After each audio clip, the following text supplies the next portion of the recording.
Hello, regular Drews. Hello, welcome to special episode number 15. It's a Nancy Drew and Hardy Boys super mystery, Shockwaves.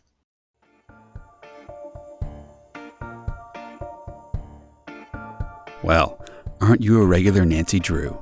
We sure hope so, and we hope you are too. Join us as we talk Nancy Drew cover to cover and click to click. Welcome to Regular Nancy Drew.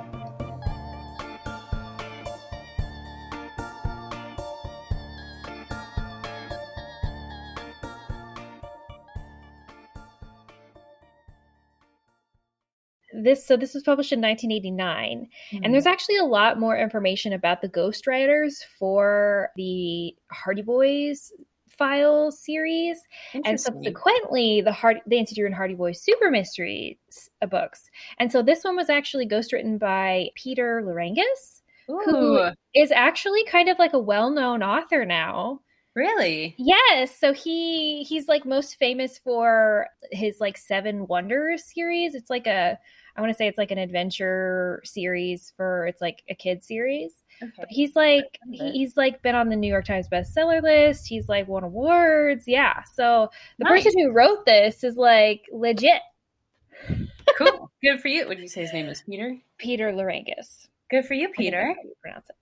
And so if we're to go by the publication date of this book, then this either happens right before or right after Nancy Drew Files number 34, The Vanishing Act, and it was a few months before The Suspect Next Door. So this happened almost directly before The Suspect Next Door, which is the one. What are the odds of that? Yeah. Isn't that crazy? So we're just slightly out of order here on accident. Cool. And so, yeah, so obviously this is the series that like is supposed to happen in like similar timeline and similar world as the Nancy Drew Files and the Hardy Boys equivalent. Yes, Hardy Boys case files. Mm-hmm. And for the Hardy Boys timeline, this would happen, I think, right around number 26, Trouble in the Pipeline. So, okay. Just for your own edification, if you are reading those series or have read those series, as that's canonically when this would be. So that's so cool. Oh my goodness. What'd you think, Corey? It was a great one. I loved it. I loved it. Okay, so it's a little bit longer than most other books around the same time. It is 25 chapters, where the other files that we've seen have been like 17, 18 chapters on average, I think. So there's a lot of story to it, is basically what I'm trying to say. The first third of the story, it almost seemed like a little bit too much. There's just a lot going on and trying to figure out who's who and everything. Mm-hmm. Middle third of the story, absolutely loved. And then the last third is like, all right, did not expect it to go there, but I'm okay with where it went because it turned out really good. So What about you? I just love it. I just love it. I just love Frank and Joe. I love Frank and Joe's relationship with each other. Mm-hmm. I like the way that they interact with other people. I just have so much to say about Frank and Nancy. Yes. But I almost can't even talk about this book without just absolutely just my heart just bursting out of my chest. But no, yeah, I love it. I love it. I love it. There's and just the fact that this book takes place in South Padre, right? Which I've never been to South Padre, but I've been to Texas beaches, and the vibe is just totally on point. Oh yes, absolutely. I love me a good beach, and this was everything I wanted. And well, there is some stuff I have to say about it, but it seems like whoever wrote this, well, Peter Larangis, really, or whatever editor or whoever figured out some of the information for this book, whatever fact checker, really got their facts straight, because a lot of it's very accurate. It's very accurate as far as the geography goes, as far as the history goes. They kind of talk about Jean Lafitte, the pirate, who. Pirate treasure on a beach. I was eating it up. Oh my gosh. Anyway, yeah. So yes, loved it. Amazing. 100%. Great book.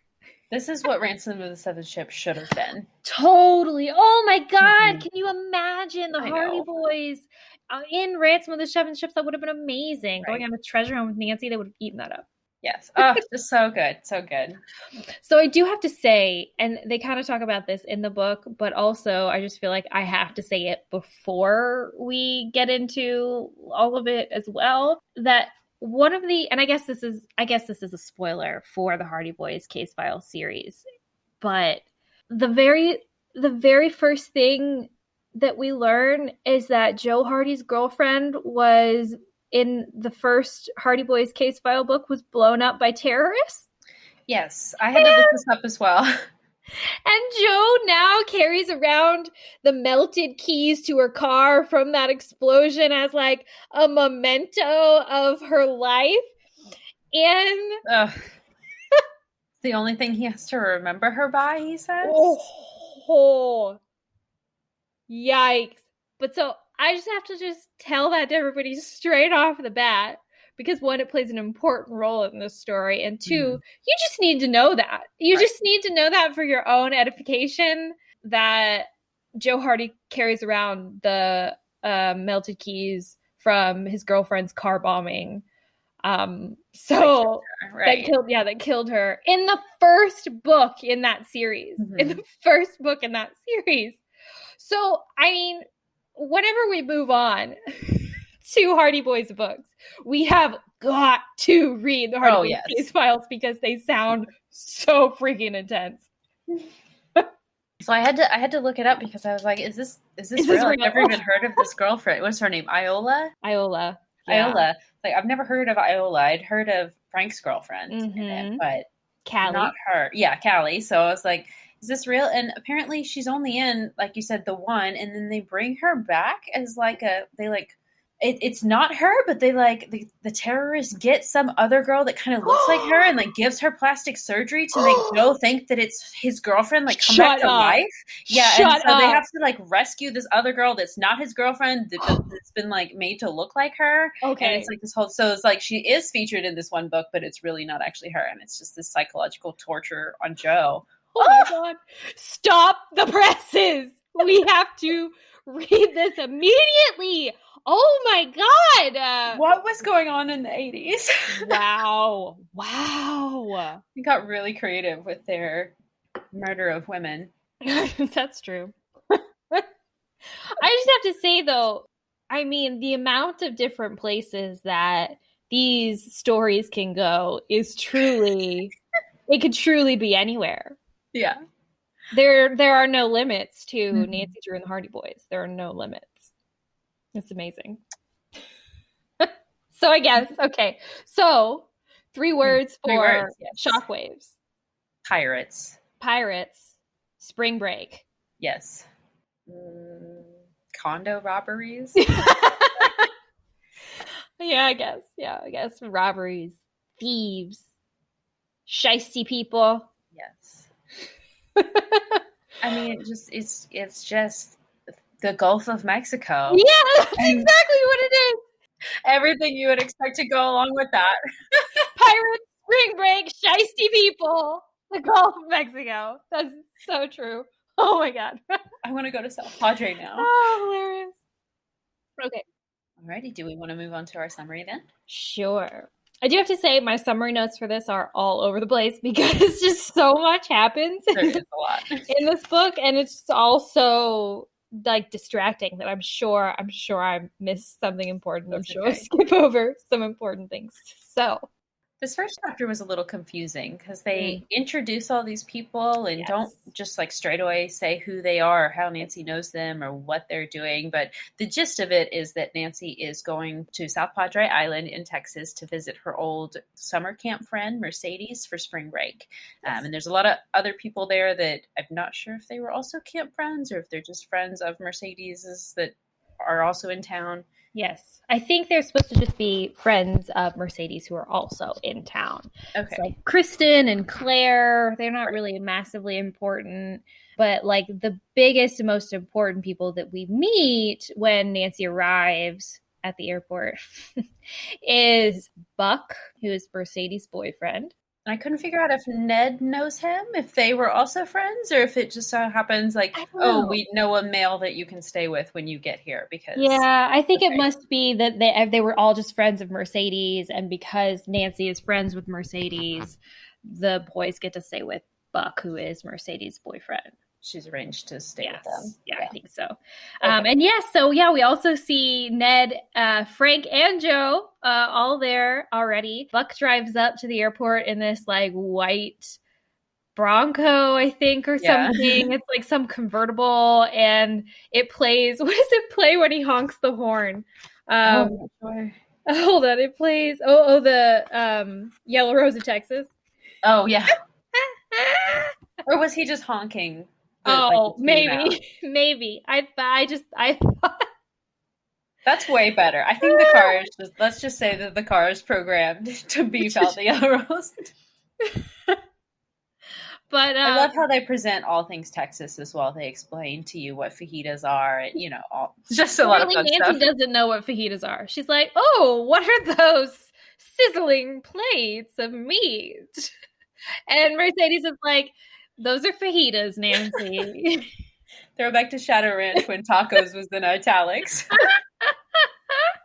Apparently, Nancy is has never had Mexican food in her life. Apparently not. Anyway, yeah. So they get to, I almost said Galveston. They get to South Padre, and very like right off the bat, we kind of get this vibe that Buck is interested in Nancy. He gives her like a look, and like everybody notices it, and it's like very uncomfortable. And then they like go back to, the girls go to Mercedes's condo where they're staying, and Ned, Frank, and Joe go with Buck to his house. He has like a whole like house situation, which we'll have to talk about also. And Buck asks Joe about Nancy, and Joe's like, oh yeah, Nancy goes out with Ned. And he's like, oh, sorry, bro. I didn't know. And Ned's like, no worries. But now that I know, I'm going to go after her even harder. Yeah, in like a big way. In a big way. Yeah, I have a lot to say about this later. But and pretty much we also just find out that Buck is just a player. He apparently... because he says this to Joe too, because Joe says, well, I thought you were going out with Mercedes. Why are you asking about Nancy? And he's like, oh yeah, we go out, but there are girls everywhere here. And like, basically like, there's too many girls for me not to play the field, basically. That's what it's almost like they're half the population or something. And so this is when we learn about Joe's keys for the first time. So it's this very intense moment. Joe brings out this bag from his suitcase, and Buck's like, what's in that fancy bag? And he's like, the melted keys of my dead girlfriend. And Buck's like, oh, do you want me to keep those safe for you? And Joe's like, okay, I guess, sure. And so he puts them in like a hidden drawer in his closet where he keeps his valuables.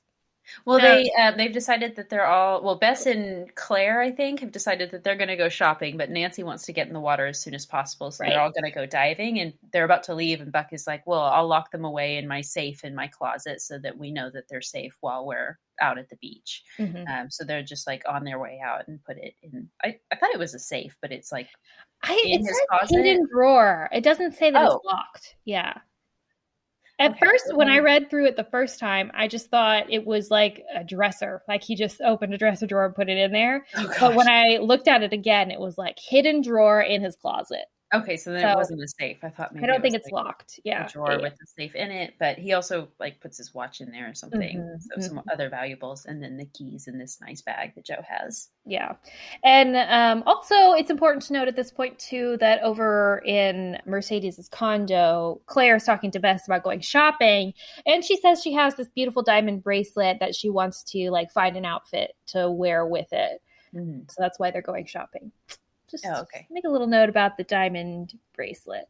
So, yeah, so then they go scuba diving. They go to Roy's Aquatic World, where I guess they rent equipment to go scuba diving. Meet Roy, who is the owner of Roy's Aquatic World. Go figure.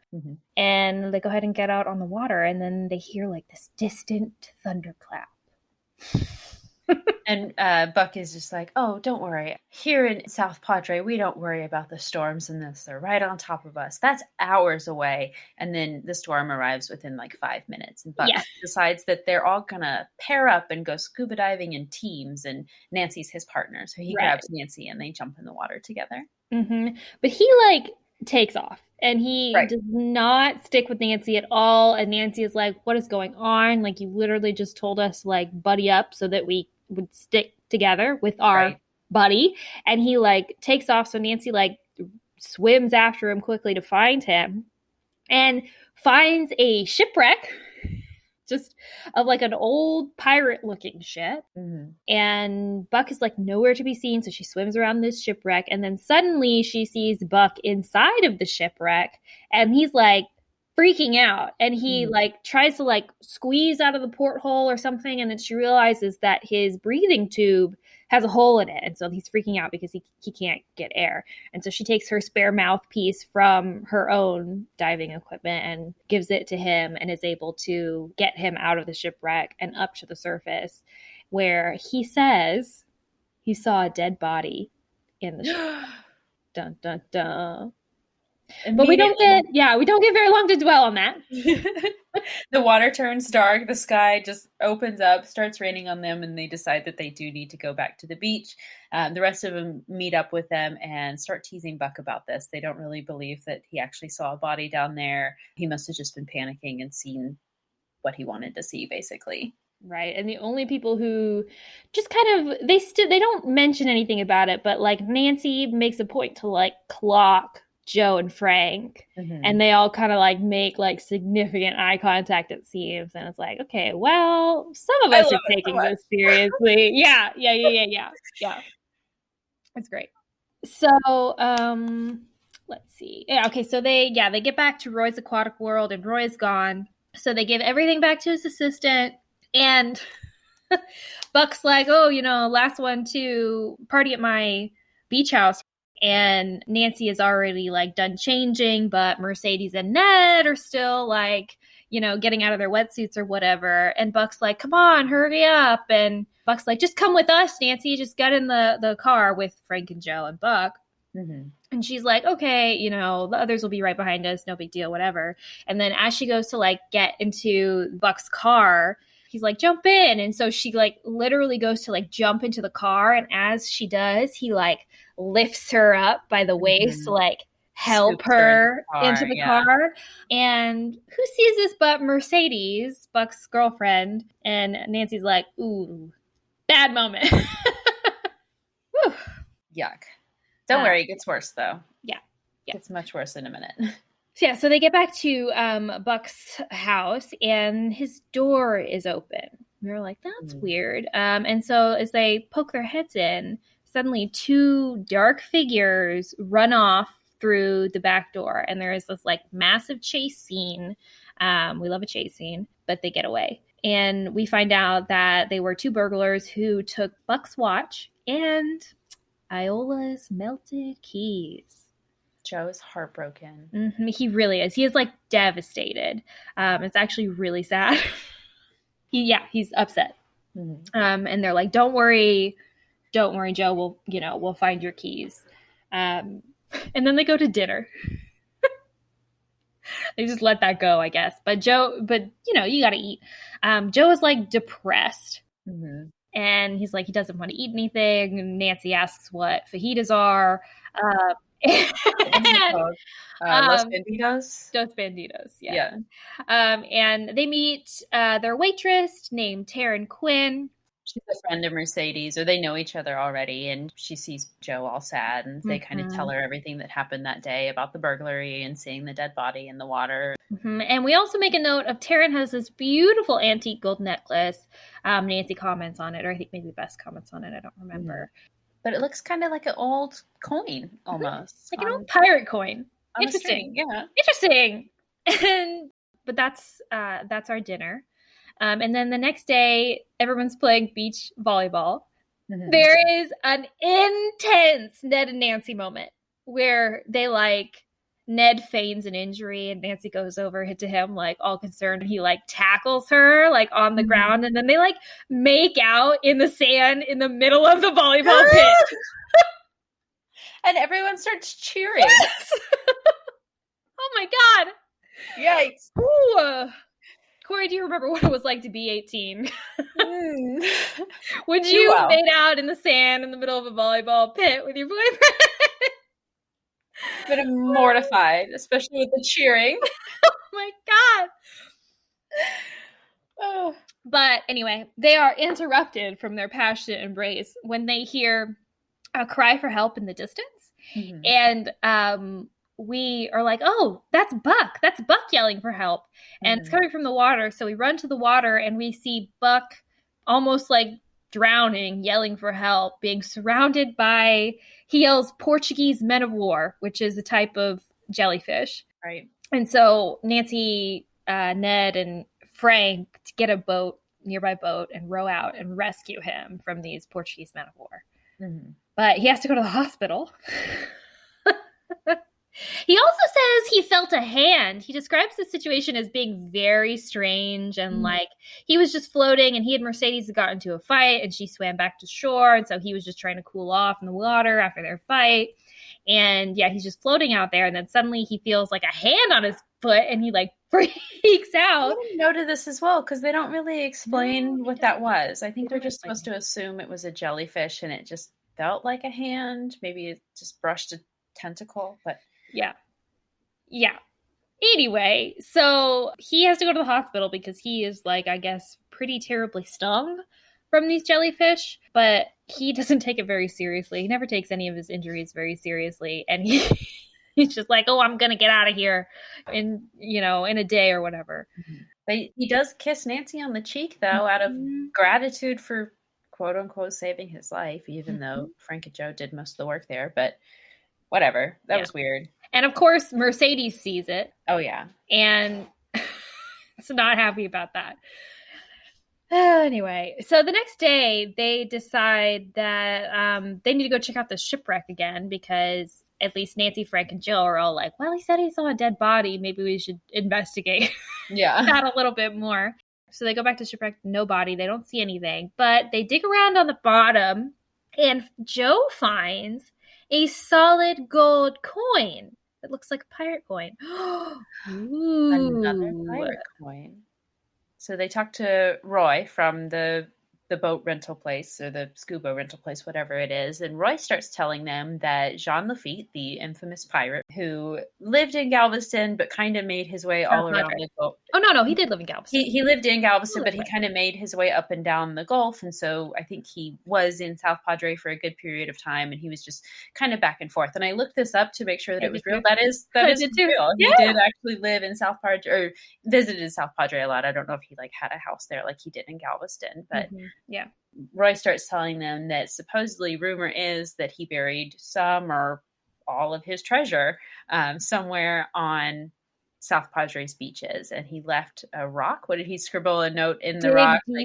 Dig deeper, and then stuck it like 6 feet under the sand or something. So that's the rumor, and pirate challenges people to go find it. So love it so much. And this immediately helps out our poor Joe. He's like, okay, great pirate treasure. This is what I live for. Forget about Iola's keys. They're gone. Not going to bring Iola back. We have to find those treasures. Right. Let's get this bread, everybody. And so that helps distract Joe. And let's see.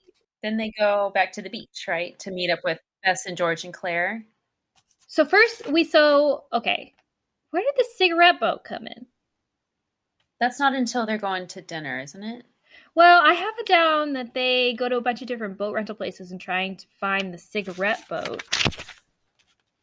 But the burglars. So when they chased the burglars out of Buck's house, the burglars escaped on a cigarette boat.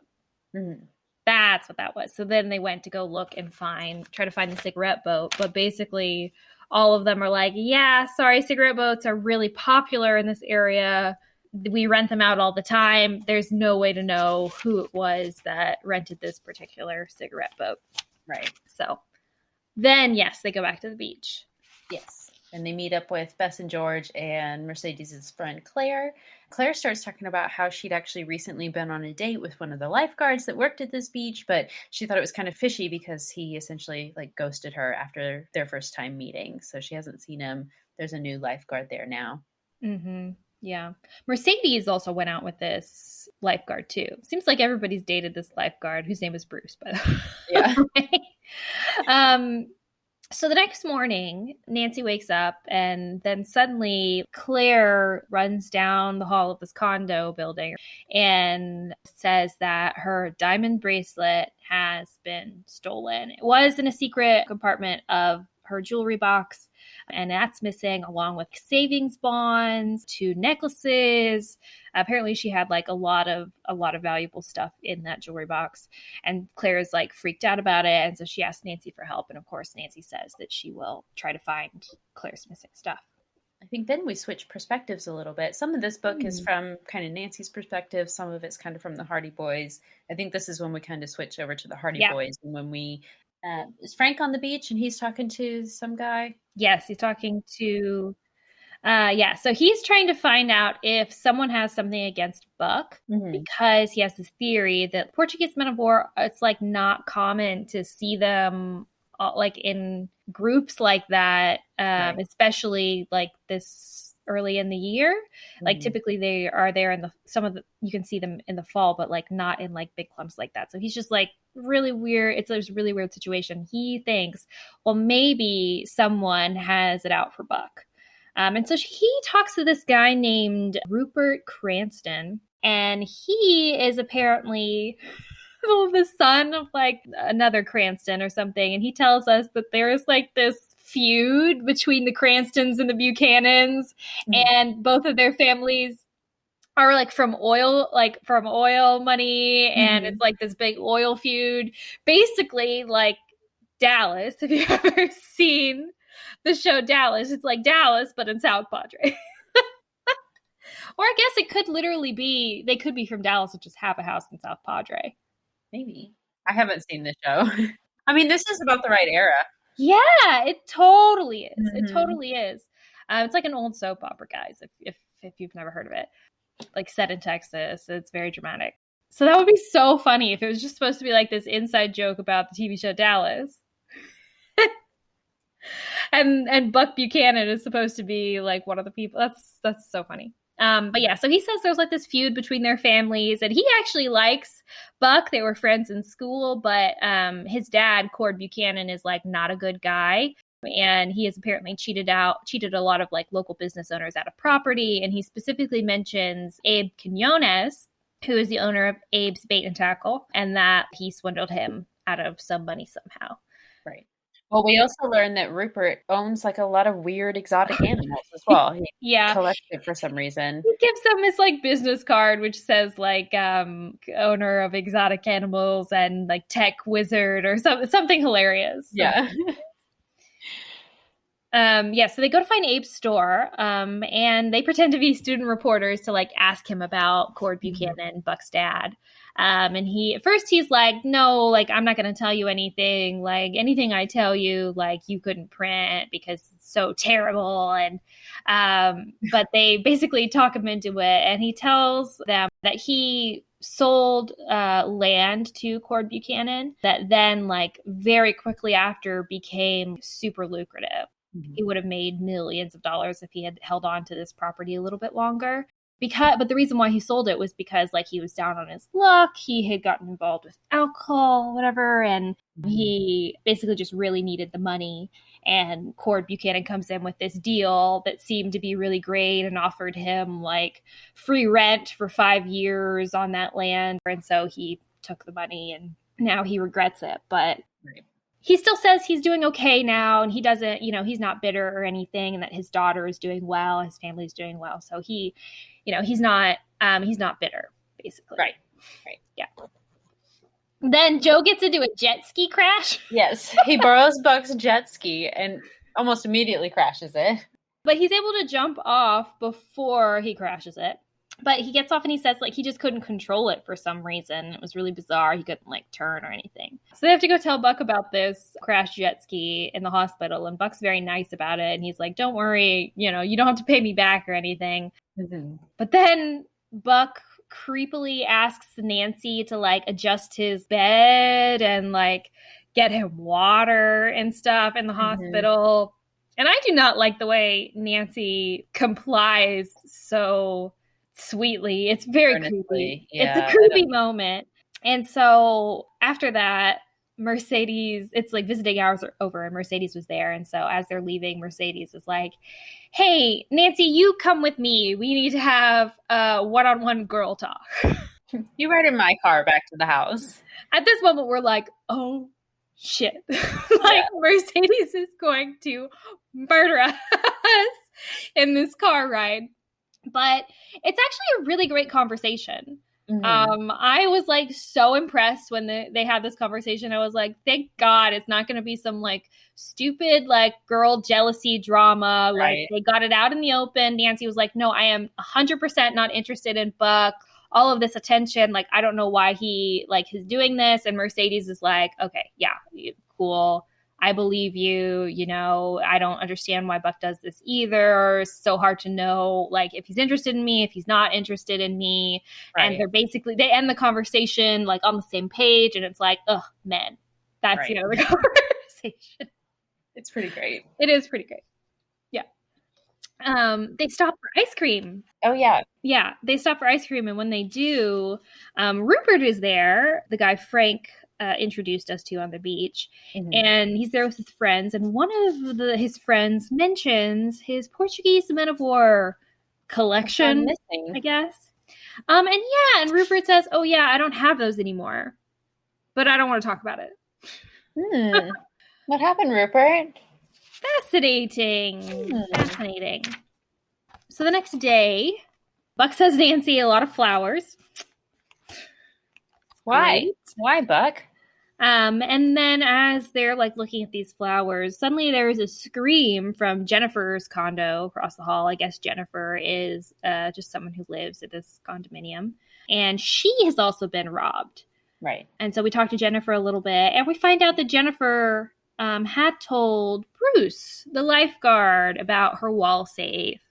And so now a little bit more of a picture is starting to form about who could be responsible for these robberies, because Bruce seems to have dated just about everyone who has been robbed.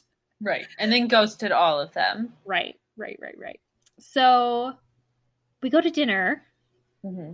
And they decide that they're going to take 2 cars, obviously, because there's 8,000 people in this spring break trip. Mm-hmm. Mm-hmm.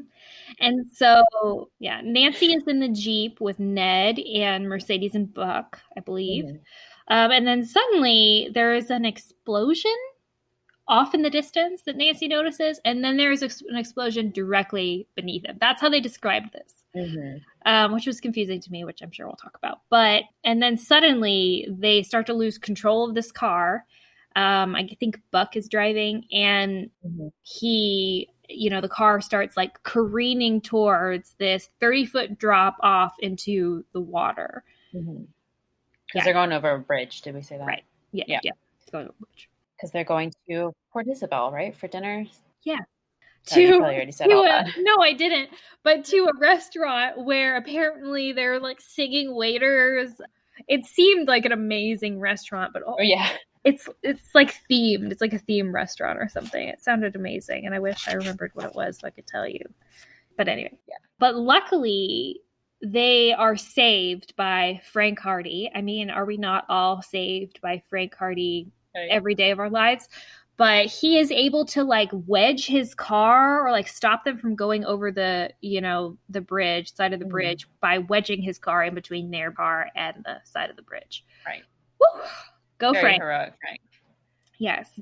We do see a cigarette boat speeding away from the bridge, though. So I guess presumably they were shooting and like shot out one of the tires or something, and that would explain Buck's difficulty to keep it on track. Yeah, that's the conclusion that Nancy comes to. She's like, oh, I know what happened. I saw an explosion, quote unquote, over there, and then the tire blew. So someone shot out our tire, basically, from that cigarette boat. And they tell the police this because the police drive up and, help them with the accident or whatever. And the police do not believe them. No. They're like, yeah, okay, well, a popped tire can sound like a gunshot, so you probably just popped your tire. Right. Y'all are fine. Go on to dinner. Mm-hmm. And so then at dinner, Nancy tells everyone about Rupert Granson and his Portuguese men of war and her theory that someone is after Buck, which I thought was kind of like rude of Nancy because it's like, Frank had this theory before you had this theory, Nancy. But she kind of claims it as her own anyway. But Buck totally brushes it off. He's like, yeah, whatever. Or, it's just crazy coincidences, man. Everything's going to be fine. This is spring break. We should all be having fun. Mm-hmm. I know. Let's go have a bonfire on the beach tonight so everybody can chill out and relax. So they go do that. And then, it's like a weird scene. Bess and George and Mercedes are singing softly on the beach, and Ned and Nancy are cuddled on their beach towel. And then suddenly Frank sees off in the distance 2 guys in a dune buggy. Right. Like at the top of a sand dune. Right. And, but then they disappear and then they come back with a shotgun. Right.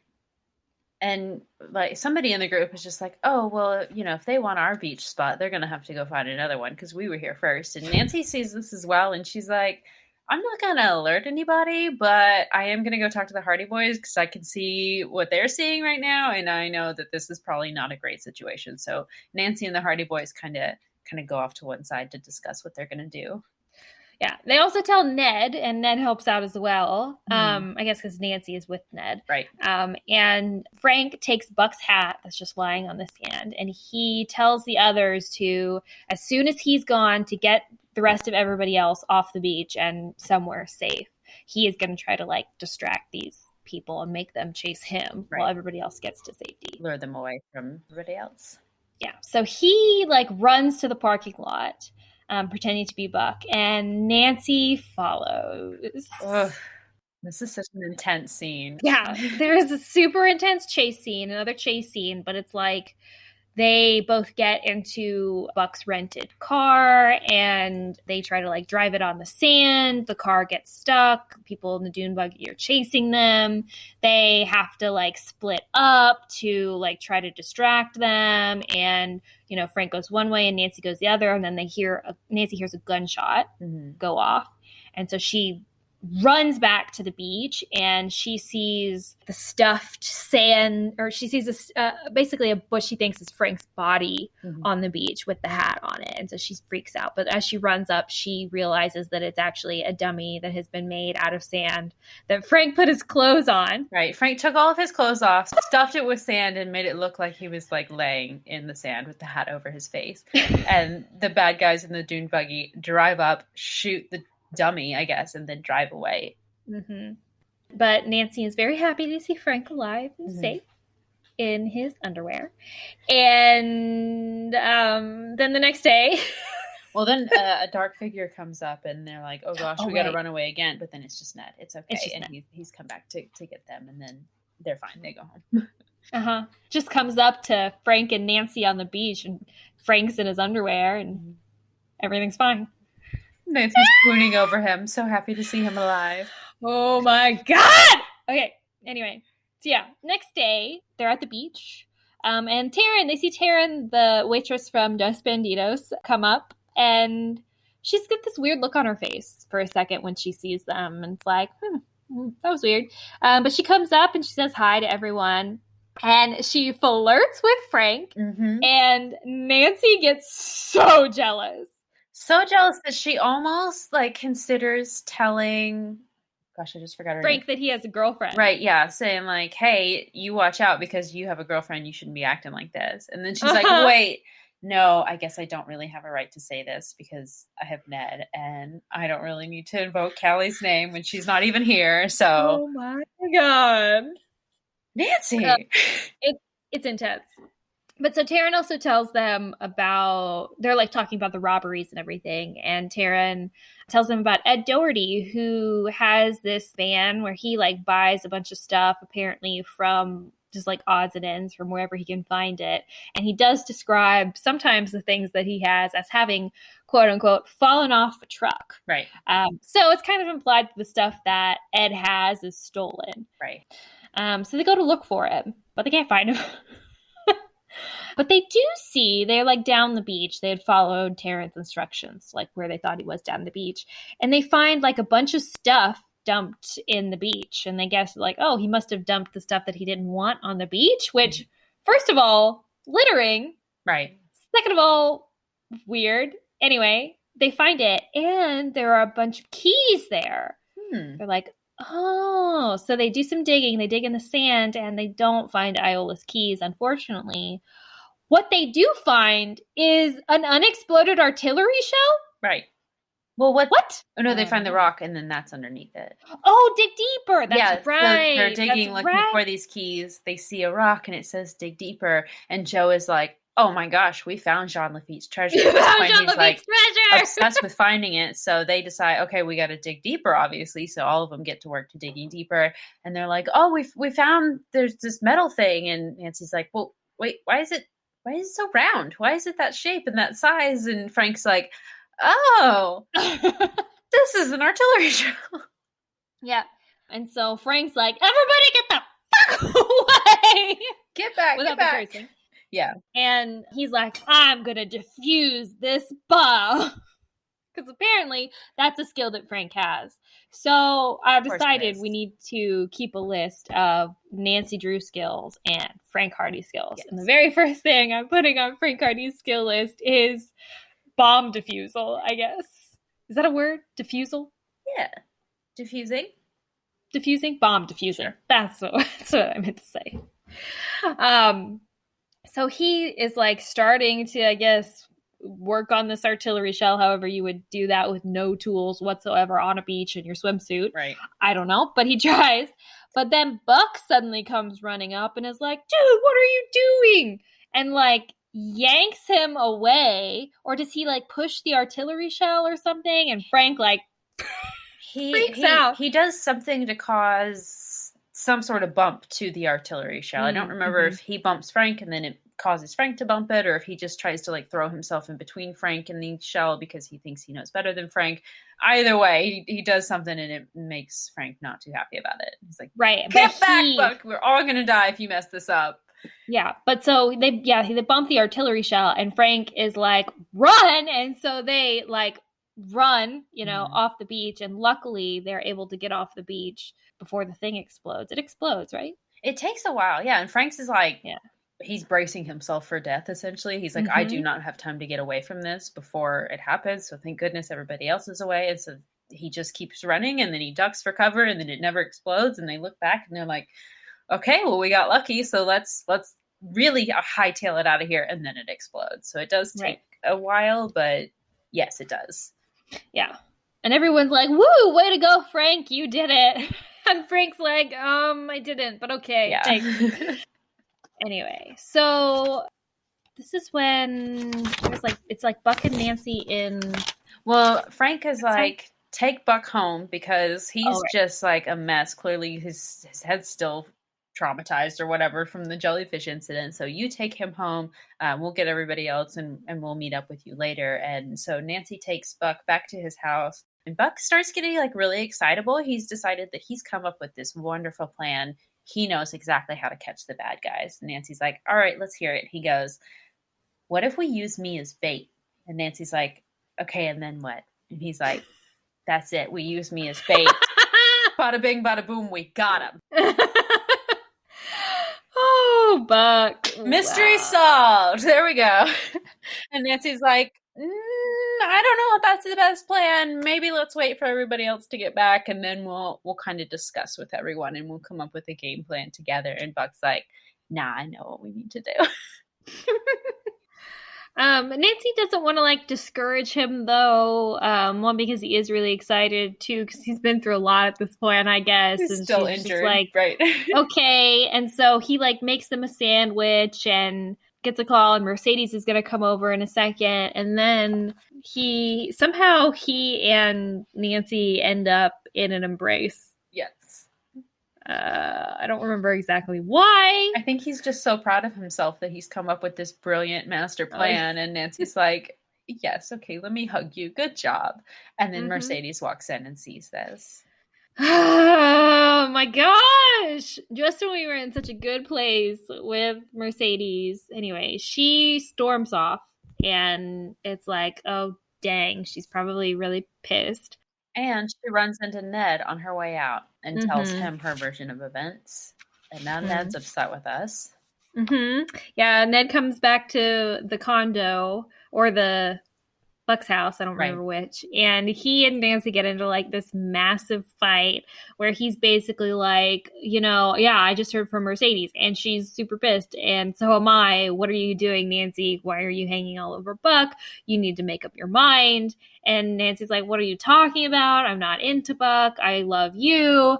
And it's just such an interest, just like such a familiar argument. I don't know if you remember maybe them having a similar argument, maybe in another book where they maybe break up. But Ned is basically questioning Nancy's commitment and love for him, and Nancy's trying to reassure him, but he doesn't believe her, and that's the fight. Right. So he leaves, and Nancy's like, well, dang it. Like, I'm upset now. And so she goes to the beach to try to find Bess and George. They definitely do reassure her a little bit. They make her feel better. And eventually they go to dinner. Yeah, Nancy's like, let's go somewhere new. And Frank's like, I would really like to go back to that place where Taryn works. So I'd like to see Taryn again. And Nancy's a little jealous at that, of course. But they do go to dinner and there's more Frank flirting with Taryn. So Nancy has to endure that all dinner. But she does, so she is finally like, okay, I need to talk to Ned. This is getting out of hand or whatever. She's like, Ned, can we go outside and talk? And he's like, sure.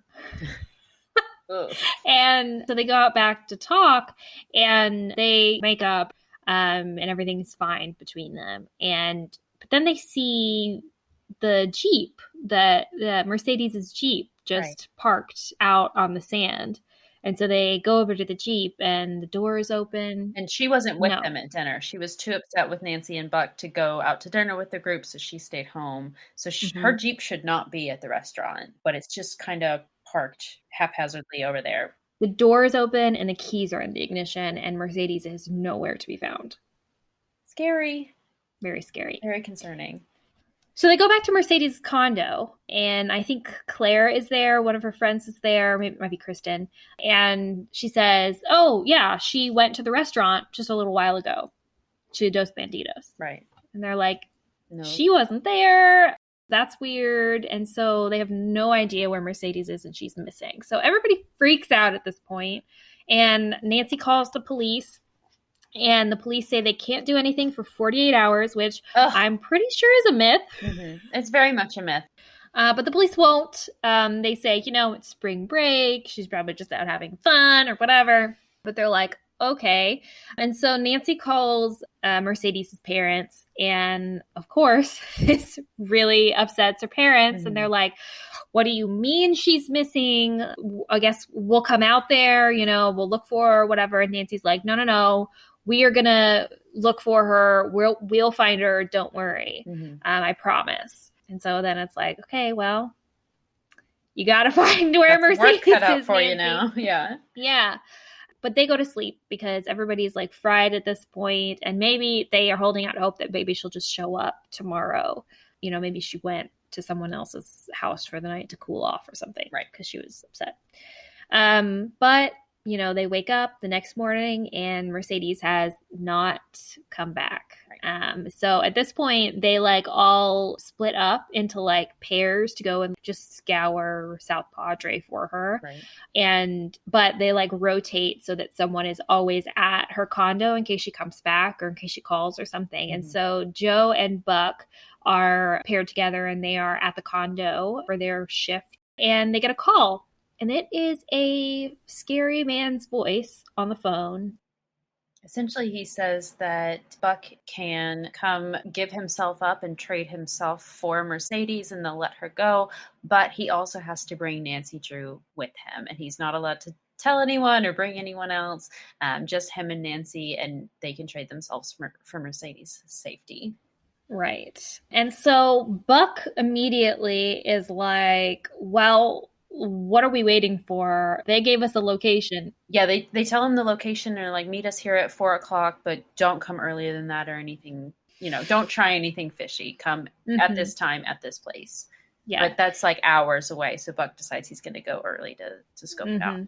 And Joe's like, no, wait. We need to wait for everybody else. Like, we can't just rush off. Like, this is a stupid plan. Like there is no plan. Like, this is dangerous.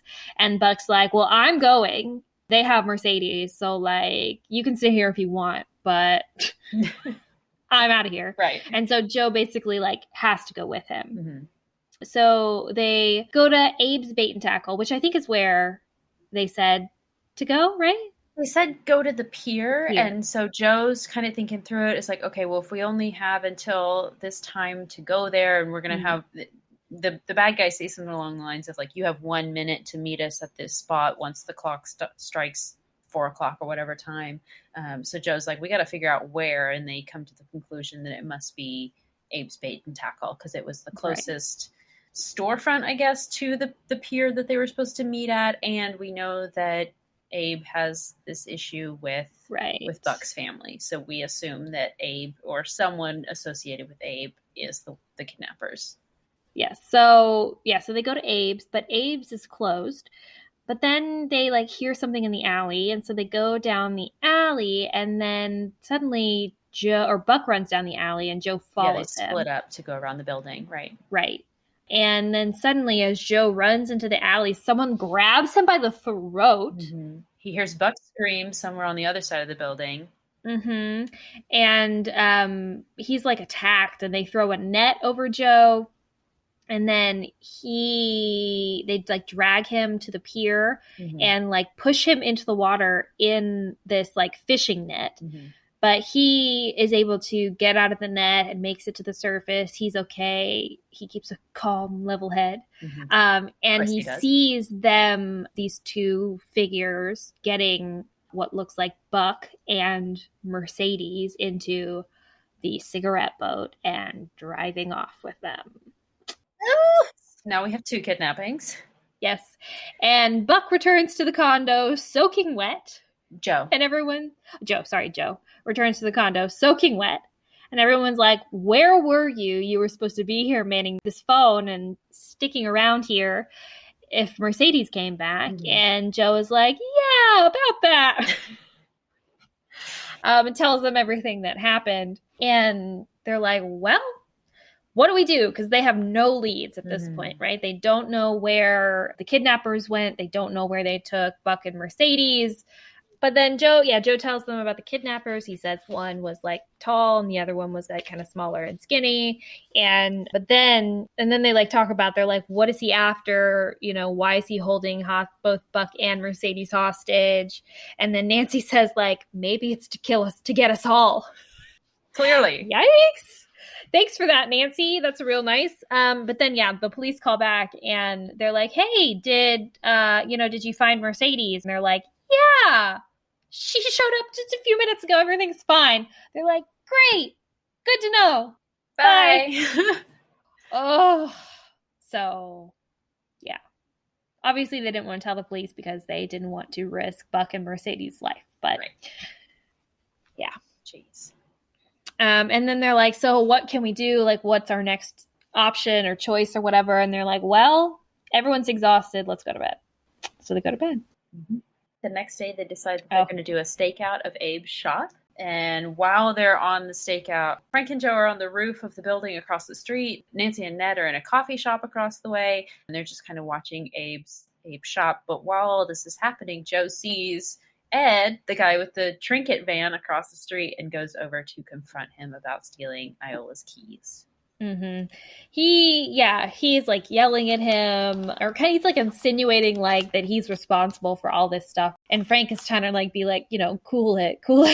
But eventually he ends up literally attacking Ed. Well, he finds he sees Iola's Iola's keys. keys. Yeah, he finds them. He's like, well, obviously you're the thief. You're the guy that's been burglarizing everything, and goes after Ed. Mm-hmm.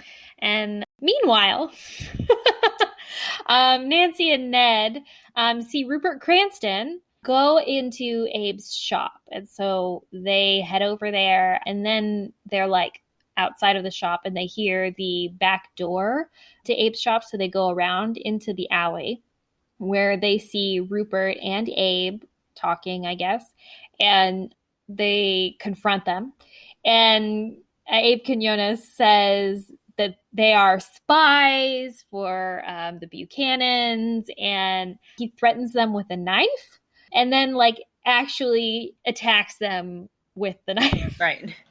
Like just goes after Nancy with this knife, and she and Ned like have to like fight him off. Right.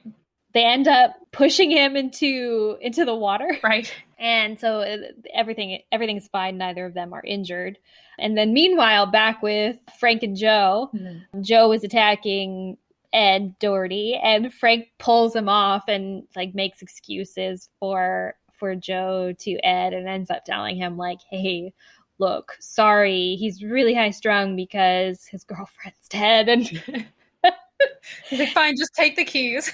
He's like, it's fine, just go. I'm sorry, man. Whatever. Like, just get out of here.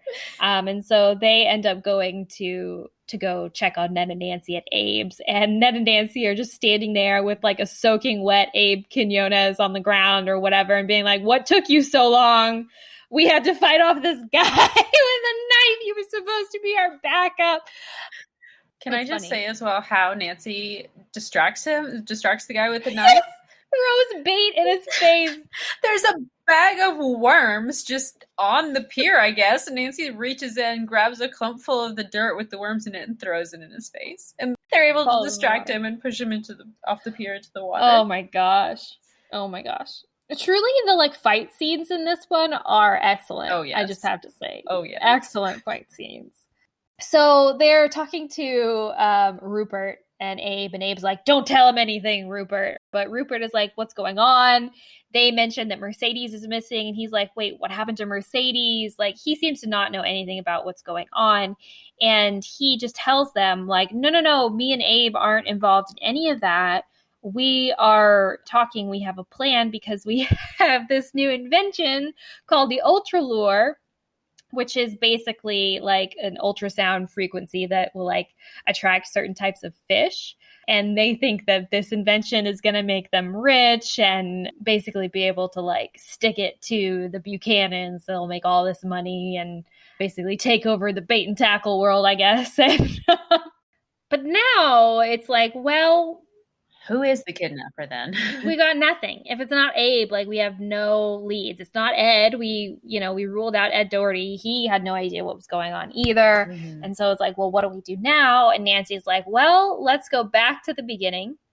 Let's go back to the shipwreck because that is what kicked everything off. And so they head back there to look at the wreck. And then when they get there, the boat is like welded shut. There's like metal covering like the open spaces in the hull. They can't get into it anymore. They're like, this is bizarre, but it's not well welded. It's not welded very well. Right. So they are able to like peel some of the metal back, but they can't get it all the way. And so Ned is going to go back to the boat to get a crowbar to help. But as he goes back to the boat, suddenly there is an explosion. Shockwaves ripple through the ocean. Shockwaves. The title of the book, guys. Yes. Do you get it? Yeah. Do you get it? You got it.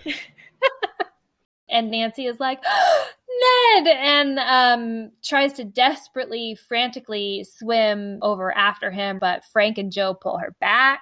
Because multiple bombs start coming now. Yes. And so they're able to like hide behind, I guess, a coral reef and until the explosions stop, and they swim out, and then they go, to try to find Ned, but he swims over and turns out to have been okay. Because he got lost on the way back to the boat, so he was actually nowhere near the bomb. Classic Ned. We do see the cigarette boat, though, or Ned sees it at some point, and it's like speeding away. But the thing that I noted from that afterwards, after all the explosions accidentally flew off the weld. Flew off all the metal that had been welded to the ship. So then they are able to get into the pirate ship. And inside, they discover bags full of gold. Mm-hmm. Ooh, it's the treasure! It's Jean Lafitte's treasure! Plastic bags. Yeah, they assume that it's Jean Lafitte's treasure, and I'm like, okay, where in the 1800s did Jean Lafitte find a waterproof bag? Plastic bag? Yeah, he didn't have plastic. I'm sorry, he did not. So I saw through that, but yeah. But that's what they think it is, and they're like, well, we got to get this back to shore. So they start to basically walk these bags of loot across the floor of the ocean to shore, but they start running out of air. Because their boats exploded now. They have no way to get back to the beach. Right. And so they have to like surface for air because their tanks are empty. But luckily, a boat comes by and says, oh, you guys need a ride? They'll hop on. It's not Bruce, the lifeguard, but a different lifeguard who's like, I'm here to help. And they're like, oh, good, thank you, or whatever. And they get talking. He starts talking about Bruce. He's basically Bruce's replacement, right? Because he just stopped showing up for work. And he says, oh, I assume he stopped coming because he probably didn't need the money. Because he talks about how Bruce would always wear flashy clothes. He had like an expensive watch. So he thinks that he just didn't need the job, and that's why he stopped coming up. Mm-hmm. So we're starting to make the connection again that he might have been in on this robbery scenario. Mm-hmm. So, and also because he was involved in this robbery and then he suddenly went missing, he is very likely the dead body that Buck saw in this shipwreck. Because as we go to shore, we open the waterproof bags and we see that it is in fact not Jean Lafitte's treasure, but all of the stolen goods from Claire's apartment, or Claire's jewelry box, Mercedes's apartment, Jennifer's stolen stuff, the stuff from Buck's, from all of this string of robberies across South Padre. So it seems as though he and someone else was involved in this robbery. Buck, maybe wanted a bigger share of the loot, or they got into some argument, and whoever Bruce? He was, what did I say, Buck? Yes, Bruce. Sorry, there are a lot of names. I know, there's a lot of people in this story, and they're not all necessary. They're just, anyway. Yeah. So Nancy starts thinking, who's been around when we were talking about the dead body, the coin? Who told us about this treasure that we went and looked into in the first place? Any guesses? Whatever happened to Roy? Mm-hmm. Roy from Roy's Aquatic World. Oh, Nancy realizes, we told him about the pirate ship. He is very, like, everyone's stuff was stolen whenever they go diving. When they come back, their stuff is gone. Right. He knows when people are out of their house for, like, an extended period of time. And he's the one that told them about the treasure. Mm-hmm. To try to get them to look on land. Yeah. So we get it now. But something doesn't click yet, because Nancy realizes that they talked about the body the day after. And by that day, the body had already was already gone. Mm-hmm. So he wouldn't have had time to like move the body. Right. So someone must have tipped him off. He must have some kind of accomplice. And Nancy comes up with her plan. She rushes to a payphone. That's a phone that you use to put quarters into, and it lets you call other people. Because people didn't have cell phones. Mm-hmm. So Nancy calls him and sets up this plan. The payphone that she runs to is right across from where Roy's Aquatic World is. So as she's on the phone, she can like watch and see what Roy is doing. Mm-hmm. She calls him and she says, hey, I have your stolen goods and I will give them back to you at Dos Bandidos if you bring back Buck and Mercedes, our two friends. Mm-hmm. But first, I want proof of life that Buck and Mercedes are still alive. So you need to get a recording of them saying like the date and the time, and then call me back at this number and play me that recording. And then I'll meet you at Dos Bandidos at this time. So Nancy's like, I gotta stay put at this payphone. Frank and Joe, you know what to do. Get on it. Yeah, so Frank, Joe, and Ned. Ned is still there too. We can't forget Ned, Corey. You can. They follow Roy, and he takes his cigarette boat. Leads them straight to Buck and Mercedes. Mm-hmm. They are on an island. They're on like North Padre Island, on this island off of the island. Some small, tiny island, I guess, the uninhabited island. And he makes a recording of Buck and Mercedes, and Frank, Joe, and Ned are like hiding in the bushes. And then as he leaves, they come out and they're like, "You're rescued!" Woohoo! So they rescue Buck and Mercedes from that island. And Roy calls Nancy back and plays the recording for them. And Nancy's like, okay, be it Dos Banditos or B Square. And, but so she doesn't know if the plan to rescue Buck and Mercedes was successful. Right. So she just kind of has to, trust that they got him. Follow through. Yeah. So she heads back to the apartment and she's like, okay, well, do I bring the stolen goods or do I not bring the stolen goods? Basically, like, do I trust that they successfully rescued Buck and Mercedes, or do I plan for the worst in case they didn't and we do have to trade the stolen goods for our two friends' lives, basically? And she decides to leave the stolen goods behind. In a place where the bad guys have already broken into before and stolen from. True, so true. Could have picked any other spot, Nancy. At this point, I was like, okay, well, she's going to stuff the bags with something and take the stuff the bags and pretend. But she doesn't do that. She just doesn't take them. But her plan is to go empty-handed. Whatever.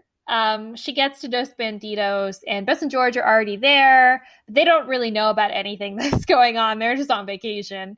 And she talks to Bess. Bess shows her the necklace that she bought, which is a gold necklace that looks just like Taryn's necklace. And then suddenly, it clicks for Nancy. Oh.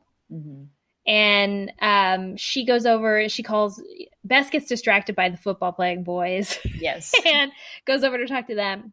And Nancy talks to George and shows her, they look at the softball pictures on the wall, and they see Taryn is like in all of the softball team pictures, and her full name is there.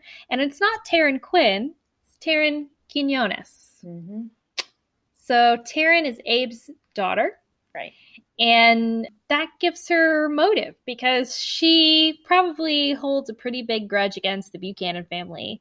And she is like perfectly placed to have been Roy's accomplice. And oh yeah, the day they saw the dead body, they came in here to get dinner and they told Taryn that they had seen a dead body. Right, which gives her reason to go back out there and move the body and drop her necklace coin on the way, which is what Joe found in the water. Yep. All the things are fitting in. So George and Nancy are like standing there, and Taryn comes up to them with a tray. She's like, hey guys, what's going on? And they're like, nothing. We're just waiting on the boys to show up. And she's like, oh, they're outside. They asked me to come get you. Right. And it's at this moment, Nancy and George notice that Taryn is holding a gun underneath the tray that she's also holding. She says, come outside. Let's go. So Nancy and George follow her, which this is just bananas to me. Okay, to be fair, I don't know what I would do if I was confronted with a gun in that situation. I don't know. Maybe I would comply. I just think you're in a crowded restaurant. Right. What is she going to do? Is she going to shoot you in front of everybody? If she shoots you in front of everybody, she's going to jail. Right. If you leave with her, she might still shoot you. So, like, just don't go. I think her thing was that she didn't know for sure whether or not Ned, Frank, and Joe were actually outside. And she's thinking, if I don't go, they're going to shoot them. But yes, outside of that, the smartest thing to do in that situation would have been like, all right, you're going to kill me right here because I'm not going anywhere. Right. It's like either they shoot you here or they shoot you somewhere else. And if they shoot you here, there are witnesses. Right. So don't ever leave with somebody. Never go to a secondary location. But of course, we don't know in this, or Nancy doesn't know in this case whether or not they actually do have her friends outside. So she feels like she has to risk it to go make sure that they're okay. Which they're not out there. The boys are not outside. It's just Roy standing there waiting. Mm-hmm. And so Roy and Taryn both get them into the cigarette boat, and Roy is very ominous and says, oh, we're going to do an old pirate tradition. It's called burial at sea. Mm-hmm. And just Nancy and George are here. Bess is still at the restaurant because she's still in conversation with the football players. Speaking of Bess... So yeah, meanwhile, we kind of flash back to the restaurant, and we are supposed to just think that like Bess was just oblivious to all this happening or whatever. Of course she wasn't. Freaking Bess Marvin. Do not underestimate Bess. Hashtag Team Bess. Bess saves the day. Literally while all this is happening, Bess is watching, and she sees Taryn lead George and Nancy off at gunpoint, and she recognizes it as a gun and is like, oh crap. So she immediately calls 911. Mm-hmm. And the boys show up and everything, and so she tells them what happens. And go Bess Marvin. Go Bess. Go Bess Marvin. So saves the day. Yeah, well, not yet. So Nancy and George are still on the boat, and Roy's holding them at gunpoint. He's tied them up or bound their hands together or something at this point, and they like get out into the water a certain distance, and Nancy's like, hey, can you untie our hands now that there's nowhere for us to go? And he's like, fine, and does that, which I just don't understand. Let me villain monologue you and untie you at the same time. Right. And so, yeah, basically he does his little monologue where he describes everything that he got up to. They were asking him about why he would go after Buck. And he says that he's already killed once. And so like killing again is going to be easy. And like, that's also why he's going to kill them right now. And it's at this point that like Taryn is like looking really like unsettled and upset at all of this. And, she's not happy to be there. And she's like, do we have to basically? And he's like, yeah, we do. And then so Nancy and George at this point are kind of like panicking because they're like, well, how are we going to get out of this one? But then there's Nancy spots a soda can that had been like rolling back and forth on the bottom of the boat as they have been, driving out to sea. And so she says, oh, well, can we at least split that soda? We're really thirsty. If you're going to kill us, let us have one last soda. And he's like, of course you can have a soda. And so Taryn hands Nancy the soda. And as he's talking, she opens it up and sprays him in the eyes with it. And he drops the gun overboard. And Nancy tackles Taryn into the water. And George just throws herself into the water as well for some reason. I guess solidarity, right? Yeah. Like if your friend's going overboard, you're going overboard too. I guess you don't want to stay in the boat with Roy, even though he's unarmed, but still. I know. And then, yes, it is at that moment that Bess's cavalry has shown up, and Ned, Joe, and Frank are there in a boat with a spotlight, and they scoop Nancy, Bess, and a very bedraggled-looking Taryn into their boat. Oh, and then they say something really funny where it's like, Frank gave Taryn a sharp, level glance. You, I think, have a lot of explaining to do, he said. He started the engine, and we have another rat to catch. And they go after Roy, who I guess at this point has taken off in the cigarette boat. Right. Oh, my gosh. And Nancy says, it was a terrific feeling. So then we flash forward. They're all at a party. Everything's wrapped up now. They caught Roy. We talk about, why Taryn was involved in all of this and everything. And Bess is upset because the police quoted her name wrong, or like the newspapers quoted her last name wrong as being Melvin instead of Marvin. Oh yeah. But didn't get her proper credit, so right, for saving the day. Break. And yeah, so Frank's kind of like laying it out and talking about how the pieces fell together when, they found Bruce's body. It had eventually washed up in Brownsville. And so the police were able to connect Roy to Bruce's death, and basically Roy has like a history of crime. He was involved in like petty larceny. yeah, so when Taryn came in, like she basically confesses everything and says that Roy had killed Bruce, that Roy had rigged Buck's jet ski, had stolen the Portuguese men of war from Rupert Cranston, and all of that. And so she said that she felt bad about it and she wanted to get out of it, but she was worried that Roy would kill her also. He probably would have. Right. And yeah. And then we wrap up our mystery with a cute little moment between Ned and Nancy. They're dancing and it's very sweet, but that is Shockwaves. We do notice that Buck and Mercedes have reconciled and they've decided to be like officially together now. And Nancy starts to wonder, maybe all that time on a deserted island did good for their relationship. So maybe Ned will take me to a deserted island. Oh, yeah. Oh, okay. But very interestingly, there's no discussion of Frank and Joe at the end of it. End of story, I guess. What a good one. It was really great. I loved it. I am always surprised by how much plot they're able to fit into such short books. It's a lot, yeah. So much stuff happens, y'all. As you heard. So, anyway.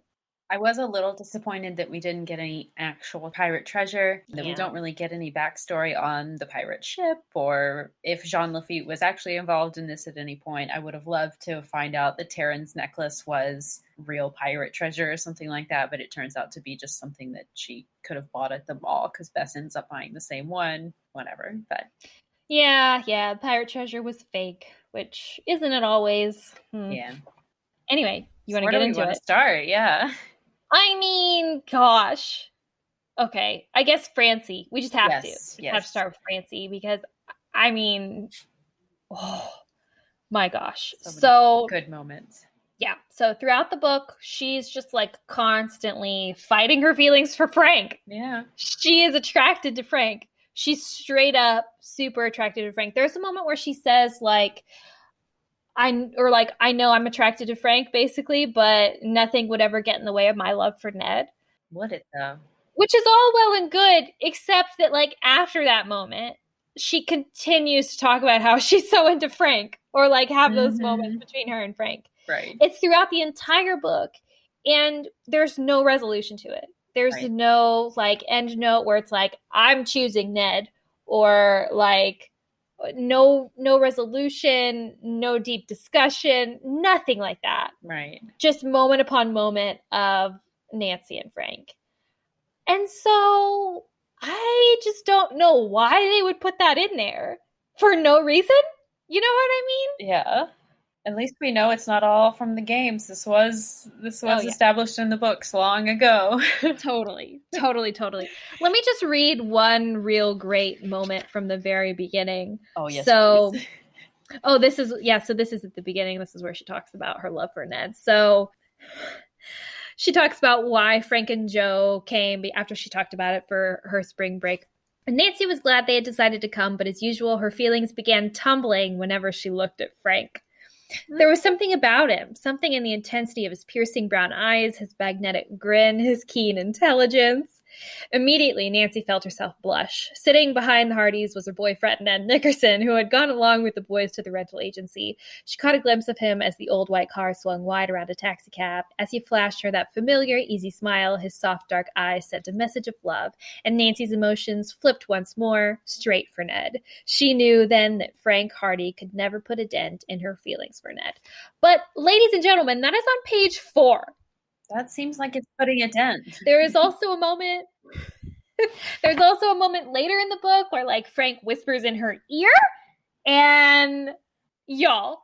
And of course, she gets super jealous whenever Taryn flirts with him, and he seemingly flirts back with Taryn. We talked about that a little bit already. So it's just littered with Frank and Nancy moments, absolutely littered with it. And I just don't understand the purpose of this if it's not to eventually long con or long game us into setting up a future relationship between Frank Hardy and Nancy Drew. And I don't think that happens, does it? I don't think it does. No. Which is just a shame. Why? like throughout all of this, like there's so much relationship drama in the Nancy Drew files. That's basically the point of the Nancy Drew files. Like Very dramatic. Ned and Nancy even break up at one point, and like Nancy gets with this other guy. Right. So it would only make sense to me that Ned and Nancy break up for real at like Nancy Drew files and the end of the Nancy Drew files, or like the book before the end of the Nancy Drew files. Right. And then she gets with Frank. Right? Right. But we don't have anything like that. Oh, this is what I'm going to start. I'm going to start writing Francie fanfiction. Yes. I'm sure there's a lot of it out there. There probably is a lot. I've never read any, but y'all, please send me your best and your favorite Frank and Nancy fanfictions, because I need to read them, because this is honestly my dream. Love my that. dream. Oh, yeah, no real resolution there. Not with like Nancy and Mercedes' little conflict either, or with Buck and Mercedes. We just get this, oh, they're happy in the end. They're together officially now. Did they need to be? Were they really that good together? It doesn't seem... No. I could have done without that. Right. Unless Buck has finally decided, like, oh, well, I guess Mercedes is a cooler girl than I thought, or I was treating her badly and now I'm reformed, kind of a thing, which we don't get any exploration of. Right. I mean, let's hope that was the case, but it doesn't... Yeah. Mercedes, I think you can do better. I'm sorry. Yeah. We do get that nice moment with Nancy and Mercedes in the car where they both leave on the same page, but then later we do have the incident with Buck and Nancy hugging, and then Mercedes running out, but then she gets kidnapped right away, and Nancy and Mercedes do not have any other interaction in the rest of the book, and we just see them at the end and they're fine. Yeah. No resolution there. This is supposed to be Nancy visiting her friend for spring break. Oh, that is a great point too. Right. No resolution for that friendship. Are they back on good terms? We assume so. Yeah. Yeah, it is interesting. We don't even really get a lot of interaction between Nancy and Mercedes at the beginning. Right. She's always like around, but they never like talk to each other. Right. They talk to Claire, they talk to the other girl there, but like Nancy and Mercedes never talk face-to-face, one-on-one, aside from when they talk in the Jeep about Buck. So this book doesn't pass the Bechdel test. Do we have, oh no. No, I I'm mean, going to say we have scenes with Bess and George, but in that we're talking about how upset we are over the situation with Buck. Right. Sometimes, yeah. I think there are probably moments where Nancy talks to Taryn about, actually, I don't even know that she does. Yeah. So in the Bechdel test, we do have to have two women having a conversation with each other about something other than a man. But I'm going to add a new role for that just for Nancy Drew. Also something about other than a murder. So if like... or mystery. The only conversation we have with Taryn is about Frank, or about, hey, Taryn is going to lead you away now with a gun to kill you. I don't think either of those should count. That doesn't count. No. That's funny. The murder Bechdel test. For mysteries only. Right. The mystery doesn't count as another topic. Right.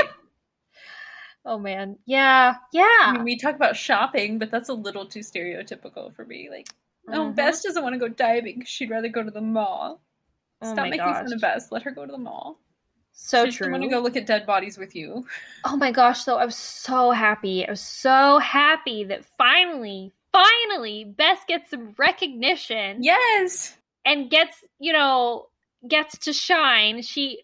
We think, oh, it's so good because Peter, our author, Peter Larangis, really sets us up to think that Bess is just flirting with these football guys.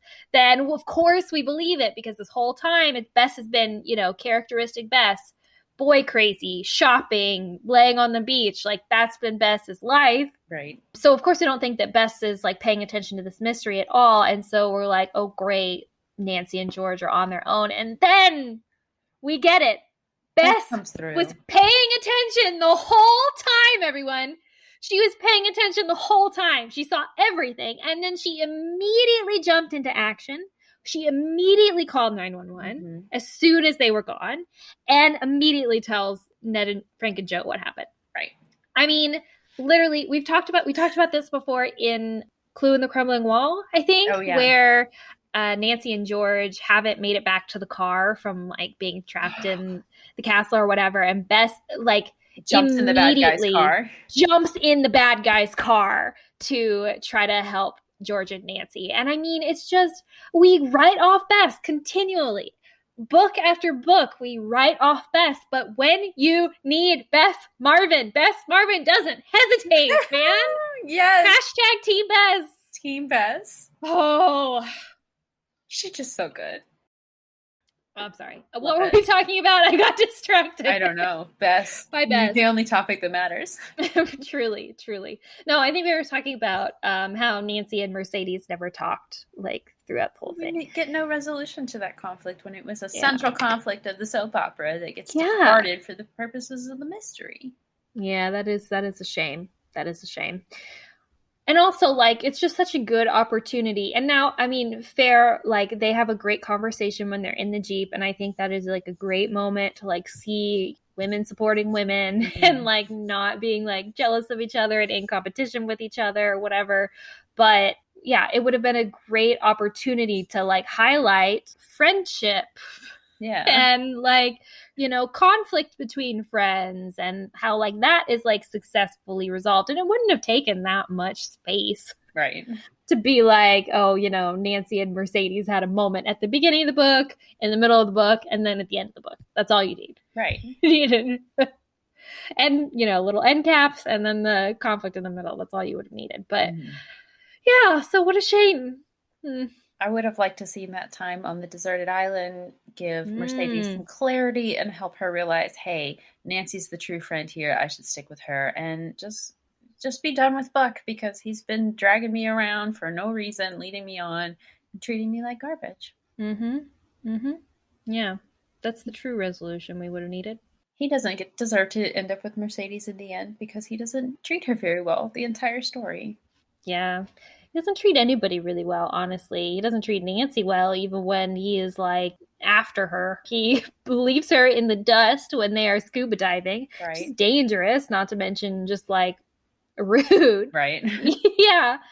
So, yeah, he's not a great guy. Yeah, so let's talk about Buck a little bit more because Buck Buchanan. Yeah.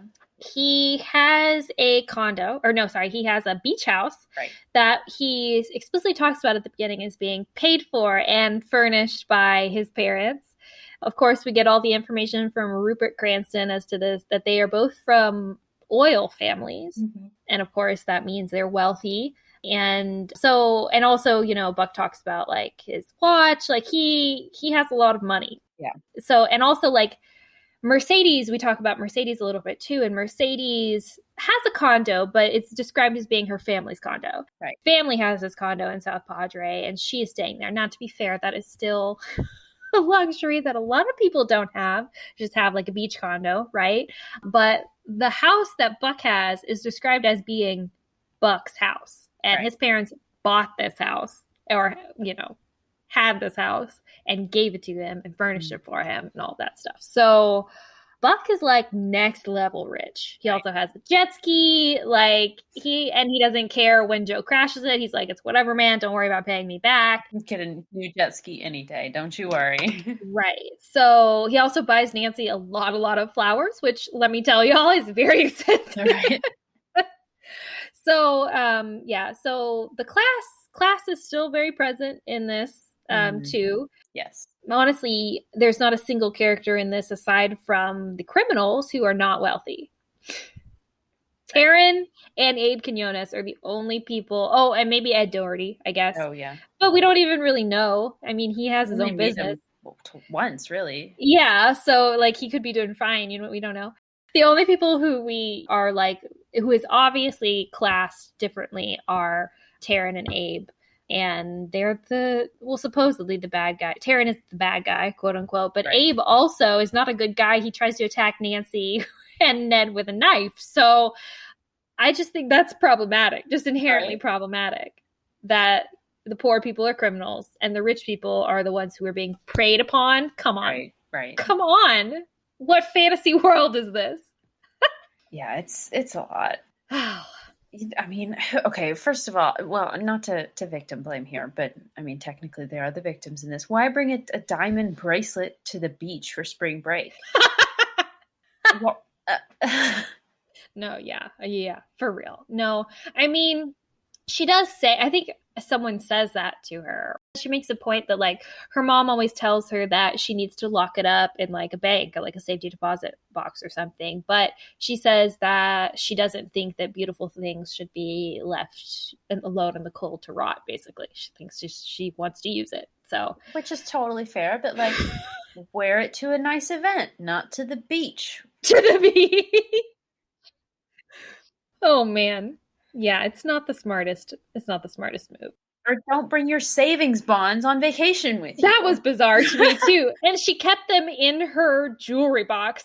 Like, why you're traveling with savings bonds?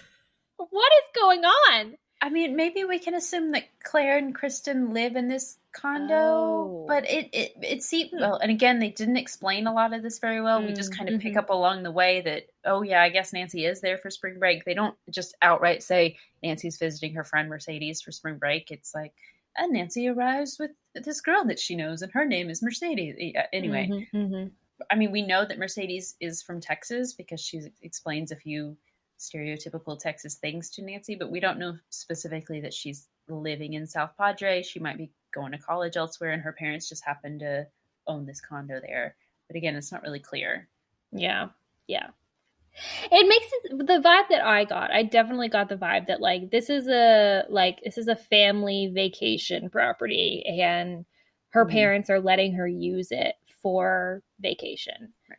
For spring break, and letting her friends stay there, and they let her friends stay there every year for spring break. It's like a thing. Right. So I don't think that they stay there full time, or at least I don't think Mercedes does. Right. Yeah. So I'm going to assume they go to college elsewhere, and they've all come to spring break in South Padre. Right. Because her parents aren't there. There's no mention of her parents. Right. Yeah. So interesting. I mean, I'm sure real estate in South Padre would have been a lot cheaper back in the 80s. It's true. It's not anymore. It's very expensive now. No. Yeah. Oh. Anyway. I just think it's interesting to note that again, Nancy works for the wealthy people, and not to say that like, obviously Roy and Taryn, they did bad things and are bad people. Right. But like the setup is always the same in that wealthy people are portrayed as being the good people, and the poor people are the one being portrayed as the bad people. And Nancy works for the quote unquote good people who just happen to always be rich. Right. And so, yeah, I just think it's just important to just make a little note of that in the back of your head. Not that we can't enjoy it still, right. But just important to notice. That it's very there are prominent. certain assumptions. It's very prominent, especially in this one. I just think that like these are rich college kids on spring break, and yeah, they get their stuff stolen, and that's not cool. And yeah, of course, people are trying to kill Buck, and that's definitely not cool. Right. That's definitely not cool. But like, not being rich doesn't excuse murder. I mean, right. And also just like, yeah, like you were saying, like theft in like a beach town, like in like a spring break situation is common. And it just seems like they treat themselves as being like special and somehow exempt from having to deal with like what seems to be like a lower class issue of property theft. You know what I mean? Right. Like normally they wouldn't have to deal with that. And so when it does happen, they freak out about it more. And so it's like, well, but like this is somewhat normal, and no, it shouldn't happen. Right. And yes, it is illegal, and yes, you should report it. And yes, it's fair to be like upset and try to get justice. Of course. But like also like it's just such a privileged position to be in. So I just wanted to call it out. Yes. But so you also mentioned something, and I mentioned it too, is that, yes, these are supposed to be college students. And you mentioned earlier, like, why is Nancy talking about going on spring break if she's not in college? Right. She wouldn't have a spring break. So my theory is that she is in college. And maybe she is. She is, because we talked about this on 2 Points to Murder 2.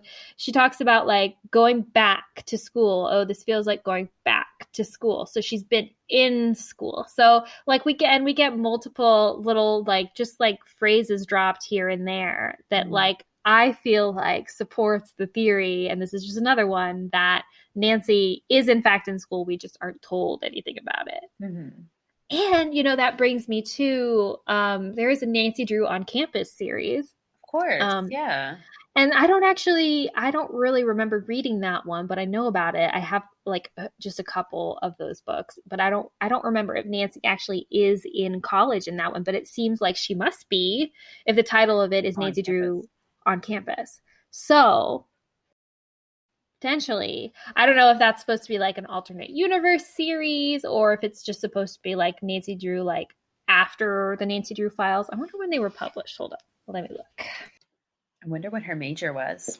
Oh my gosh. Criminal psychology. I hope so. Okay. Yes. So they were in fact published after the Nancy Drew files. They were published from 1995, between 1995 and 1998. So directly after the files ended, right? Directly after the files ended. Oh, so excited. Get our hands on those next. So excited. There is also that, I don't know if it was a movie. I think it was a made-for-TV movie. The 2002 one with Maggie Lawson. Corey. She's in college in that, isn't she? That is my favorite Nancy Drew adaptation. Really? Yes. I haven't watched it in so long, but I remember loving it. I love, now there's, okay, sorry. I didn't get into my quote unquote opinions about Nancy Drew adaptations. I can't keep them to myself. So there's a lot that you can say about like the setup, like the premise of that made for TV movie, because Nancy actually plays like a reporter in that situation for a college paper, whatever. But Maggie Lawson's portrayal of Nancy Drew is just the best, the best Nancy Drew I've ever seen. No shade to any other Nancy Drew, no shade to Kennedy McMahon. I think that she's a great cast for Nancy Drew also. But Maggie Lawson, I just can't get over it. She was a perfect choice. A lot of it has to do with how she was written in that movie. I just think like all of the lines they gave her, like the quippiness, but with the same like kind of like quiet determination. I stan a Maggie Lawson, Nancy Drew. So if you haven't seen that made for TV movie, I highly, highly recommend it. It's great. I know that there was also that TV show in the 90s, but I'm not sure what the premise is. I don't know if they make her a college student or I don't know. We'll find out someday, hopefully. Yeah, I don't really remember that one very well. I feel like I've seen a couple episodes of that, but I don't really remember watching it that much either. So we'll have to find out. Yeah. Well, anyway, what else about Shockwaves? Let's see. I do think it's funny. There's always such an iconic Nancy moment when she goes on vacation where she's like, okay, this is just for vacation. I'm so happy to just be on vacation, not investigating any crime. And literally, let me bring it up. So this is after some of the thefts, but like this is after they had like decided to like drop it basically because Joe had found the treasure and was like, okay, well, Iola's keys are gone. I'm never getting them back. They probably threw them away. It's fine. And so Nancy is like getting ready in the bathroom the next morning. And she says, it definitely felt good not to be thinking about crime and intrigue. Does it though, Nancy? And then immediately the sentence after that, Nancy dropped her hairbrush when she heard a piercing scream from the courtyard. So it's like, oh, it's so nice to be relaxing. Ah! Nancy, help! Yes, so funny. Poor Nancy. Nancy really can never catch a break. She never gets a week off. Oh, man. Yeah, honestly, that's really all I have to say about it. Is just this Bess saves the motherfucking day. Like, Bess is the badass. Bess deserves all of our love and adoration and respect, and everyone should just bow down to the queen. I mean, I agree. Honestly. Just to wrap it up, you know? Mm-hmm. If everyone had just listened to Bess and gone shopping, none of this would have happened. For real. Because the only reason the kidnappings occurred is because Buck happened to see the dead body. Yeah. They had never gone to freaking Roy's Aquatic World. Never went diving. Mm-hmm. Decided to just chill out with Bess. Everything would be fine. Nancy would have gotten her vacation. Just saying. Yeah. So what flashlight score would you give this, Corey? Oh, I'm going to give it a 4.5 because I love the pirate treasure theme going on through it. It does lose a little bit of a point for the confusion at the beginning with so many people. Right. What about you? Yeah, I agree. That's the perfect score. I would also give it a 4.5 flashlights. I love it so much because of the Francie stuff. Mm-hmm. I don't love it because, the names were confusing. The creepy stuff with Buck and Nancy kind of a little bit put me off. And the drama between Nancy and Mercedes was just, it could have been done better. Yeah. But otherwise, perfect. Perfect. Really Absolutely perfect. I think I will score any book that has Frank Hardy in it highly. I just will. As you should. Fair enough. And it's our first mystery in Texas. So yes. It's just nice. It was nice. It was very nice. It's a very nice read. Definitely recommend. Mm-hmm.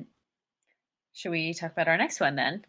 Sure. So we are going to return to the Nancy Drew files. Mm-hmm. We're going to hop back over to some of the earlier ones and take a look at Smile and Say Murder, case number 4. So join us then. Thank you for listening to Regular Nancy Drew. Email us at regularnancydrew@gmail.com. If you liked this episode, make sure to rate, review, and subscribe. You can also follow us on Instagram at Regular Nancy Drew and Twitter at RegularND. You can also support us on Patreon. Patrons at the $1 level receive early access to each episode as well as weekly bonus content. And to all you regular Drews out there, thanks for listening.